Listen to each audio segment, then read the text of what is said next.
y el tipo va a confesar 10 años después, por lo menos, no antes. Y ni modo de encontrarlos. Se han hecho trabajos de prospección de cambios del curso del río. Hay un momento también donde nosotros no hemos podido, hemos tenido que llegar a la conclusión no vamos a poder más. Y sería absurdo si el Estado ha hecho diligentemente la labor, como decía el grupo, es una obligación absoluta, pero no hay resultados, sino el medio. Entonces se logró una figura que se llama el santuario de la memoria. Cuando no se puede, pero hay que probar lo que el Estado tiene que probar, ese lugar se declara santuario de la memoria, es un monumento, una placa y es patrimonio histórico. Todo eso son las diferentes aristas y eso implica también la legislación. No puede ser hecho sobre bases ad hoc, ¿no?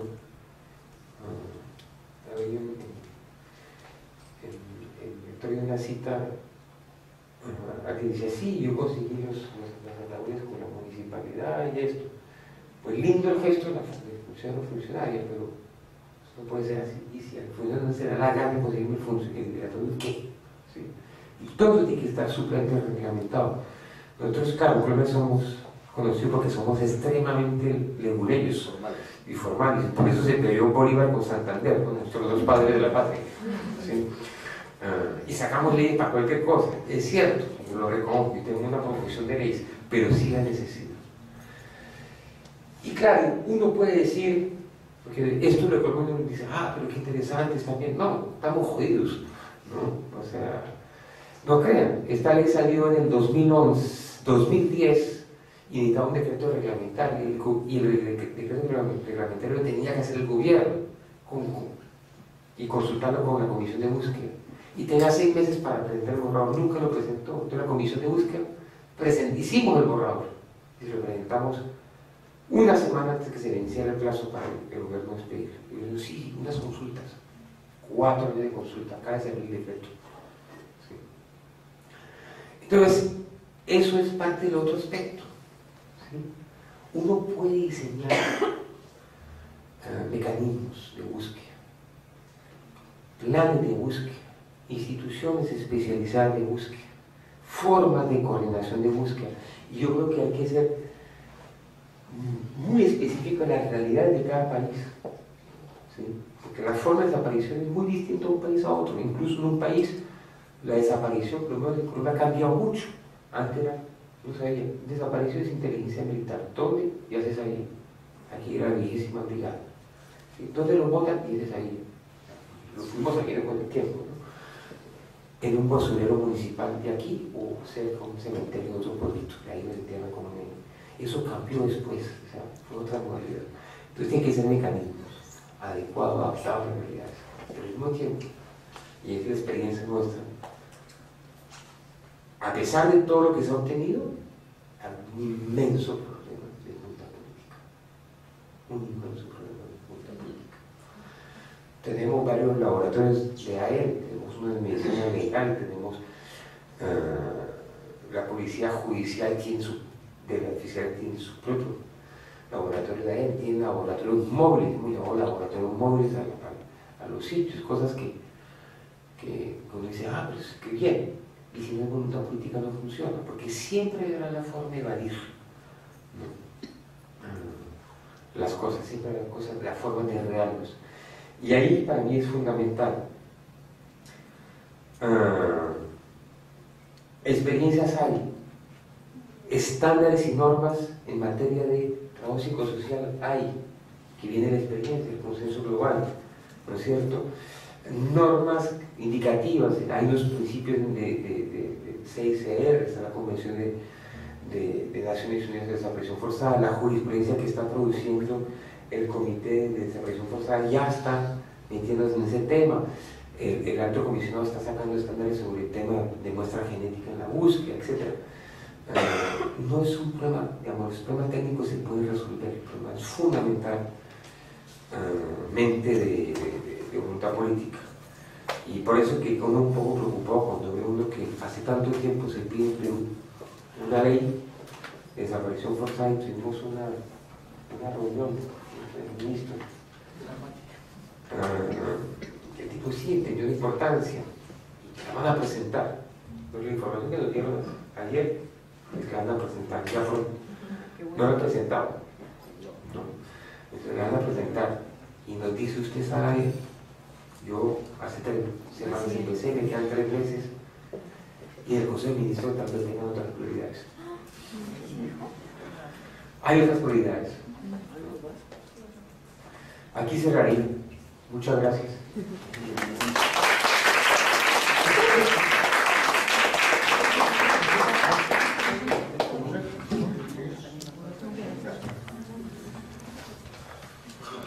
Buenas noches con todas y todos. Gracias, Carmen Rosa, gracias al histórico Grupo 1 de Amnistía.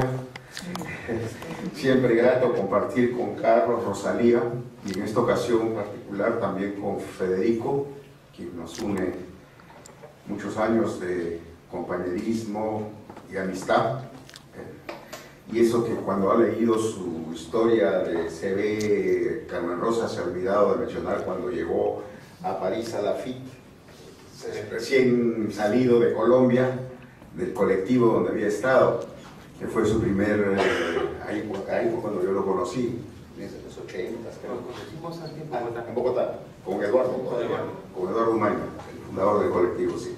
Bueno, y ahí tenemos un recorrido de larga data, y por eso siempre es grato, porque efectivamente Federico siempre ha sido un compañero dispuesto a colaborar con todas las organizaciones, no solamente del Perú, sino de América Latina y de otros lugares del mundo. Y es un caserito de todos nosotros para los amicus, para ser perito en distintos sistemas, en el sistema de la Corte Interamericana, o pericias acá, en fin. Y por eso su disposición es siempre la que tenemos que valorar y reconocer. Yo quería hacer algunos comentarios sobre la base de lo que nos ha presentado Federico a partir de la experiencia nuestra, indudablemente, en el Perú. Si bien la práctica de la desaparición forzada tiene una fecha de inicio en el Perú, en el marco del conflicto, cuando se declara Ayacucho en diciembre del 82 estado de emergencia, en febrero, en enero fue el asesinato de los periodistas de Churajay, y en febrero empezamos a conocer los primeros denuncias de desaparición forzada. Pero no es las primeras denuncias de desaparición forzada en el Perú. Recordemos, y es importante no olvidarlo, que en la época de la dictadura de Morales Bermúdez hubieron casos de ciudadanos argentinos detenidos y desaparecidos en Lima. Y por eso es que tiene un proceso Morales Bermúdez en Italia. Hay procesos abiertos aquí, no solamente por los desaparecidos, la señora Molfino, Inés Raberta, Carlos Magui y otros, sino también por la detención y secuestro de alguna manera, y felizmente no desaparición, de los dirigentes de los fines de los 70s, Napurí, Letts, Descanseco, estaba también Baella Tuesta, del comercio, y otros. Breña, sí, estaba Breña también, ¿no? En fin, pero fueron llevados a Salta y pudieron haberlos desaparecido en ese destacamento militar, estábamos en plena dictadura argentina. Entonces hay esos antecedentes, y durante los años del conflicto, las primeras 2 décadas, podemos decir en general, las organizaciones de derechos humanos prácticamente nos convertimos en una notaría de registro de desapariciones y ejecuciones y masacres, pero era poco o nada lo que se podía hacer por la inacción, lo que en algún momento, en algún informe de Human Rights Watch dijo, que el sistema judicial peruano era incapaz de asumir investigaciones serias y de llegar a conclusiones y de formalizar denuncias, ¿no? Y por eso recién a fines de los 90s, cuando se explora el sistema interamericano, con algunos avances y otros retrocesos, fue el primer caso que recuerdo presentamos justamente con Amnistía y con Human Rights Watch, el caso Cayara, que se cayó. Fue el primer caso peruano que se cayó por esta decisión de la Comisión de habiendo ingresado el caso a la Corte, lo retiró, y cuando quiso volverlo a presentar, el Estado peruano declaró que no, que ya el caso había sido retirado y que no se podía volver a presentar otra vez. Y se cayó. Y por eso Callara recién ahora acá se está haciendo investigación judicial por esa masacres y desapariciones, porque ambas cosas tiene el caso Callara. Y después hemos conocido los primeros casos, los compañeros del IDL frente al caso del Frontón, las primeras denuncias de desapariciones y todas las bondades que nos ha dado el sistema interamericano para promover, impulsar, avanzar algo en las investigaciones de desapariciones forzadas en este país.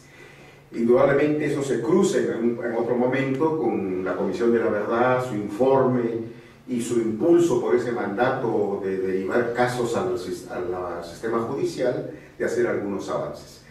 Pero pese a esos avances que están ahí instalados, ¿no? Han habido intentos de retroceder en algunos de estos avances.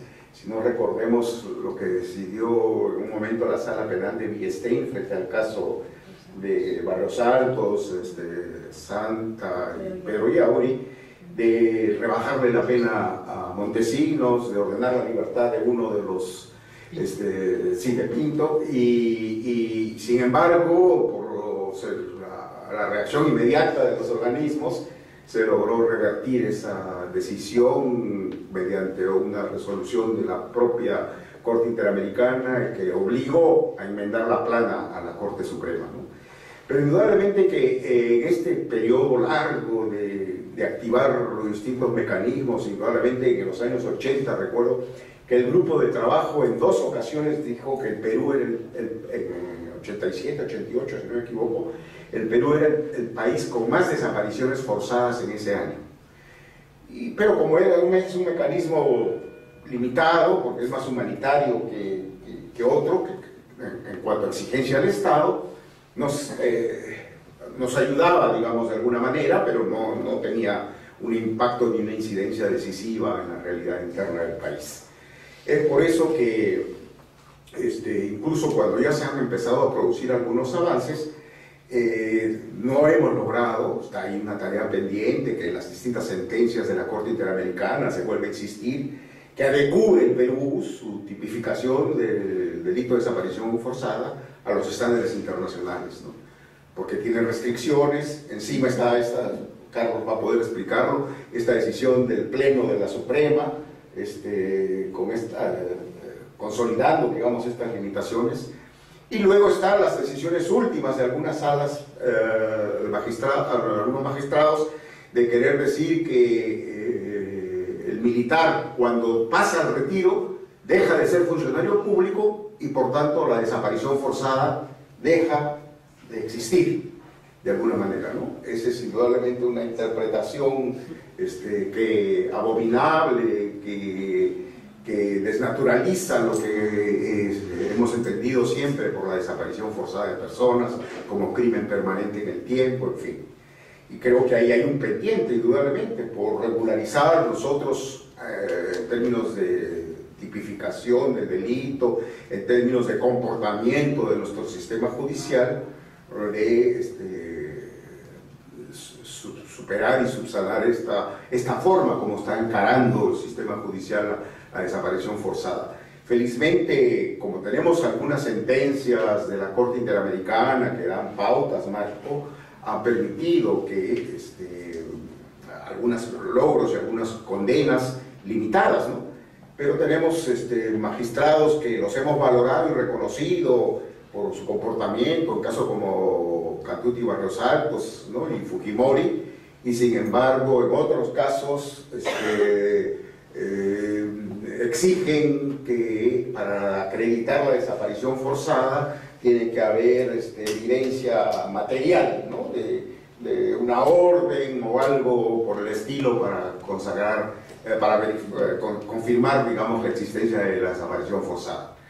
Entonces, yo creo que en ese terreno hay todavía mucho por exigir, demandar, modificar, adecuar en nuestra legislación. Incluso ahora que se está en la exigencia de este plan de búsqueda de los desaparecidos en el Perú, estos 15.000 que hacía referencia a Carmen Rosa, o estos 6.000 sitios de entierro, ¿no? Al margen de otros que también se han usado acá, donde no